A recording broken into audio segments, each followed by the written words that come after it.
Alright, so let's start off with the rice and peas. I went ahead and I added my peas to my water. My peas has been soaking overnight. I added a few allspice to it along with some green onions, a scotch bonnet. I'm going to be using 1 tin of coconut milk. You can use fresh coconut if you have it. I don't. A few cloves of garlic and a tablespoon of my blended green seasoning for now. So let's put this on, let it boil. Hopping right into our steamed cabbage. I'm going to be using cabbage, of course, carrots, green onions, and garlic.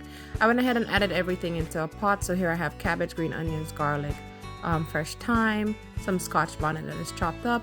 I'm gonna have my go-to, seasoning, my allspice seasoning, onion powder, garlic powder, and a bit of chicken bouillon. This is how I make my steamed cabbage. You don't have to do it this way.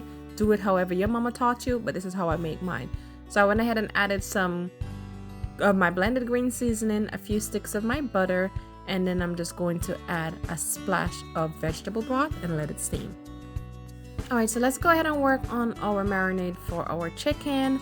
So I'm going to be doing a roast chicken, so I'm going to go ahead and start with a couple of tablespoons of olive oil. To that I'm going to add my green seasoning, and you're pretty much going to add whatever seasoning that you want to add.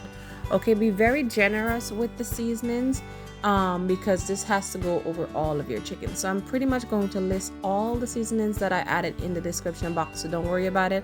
But I added onion powder, garlic powder, paprika, black pepper, so forth. I'll list them all for you. I'm gonna cook my chicken in a cast iron, but you can cook it in a roasting tray, that's fine. At the bottom of my chicken I went ahead and added some carrots, onions, and some fresh thyme and some garlic. So I'm gonna put my chicken to sit on this while I rub the marinade all over the chicken. Now you want to go ahead and poke some holes into the chicken because you want to make sure that marinade gets down into the skin and into the meat, so that way you have a nice seasoned chicken once it's done. I'm going to let my chicken sit here.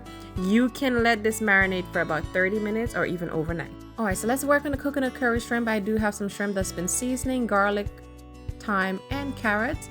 So the first thing you want to go ahead and do is burn your curry, of course, and to that I'm going to add some of my blended green seasoning. And when I'm doing coconut curry or any kind of curry like this where I'll be adding coconut milk to, I like a lot of my green seasoning. So you want to go ahead and cook out the curry for about a minute or so.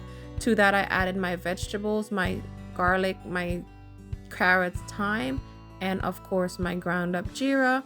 And then I'm going to come in with about a half a cup of coconut milk. Now you're going to stir this up and let it simmer a little bit. All right, so my curry is pretty much done. It has thickened up. It's been simmering for about 20 minutes. I'm going to go ahead and add my shrimp.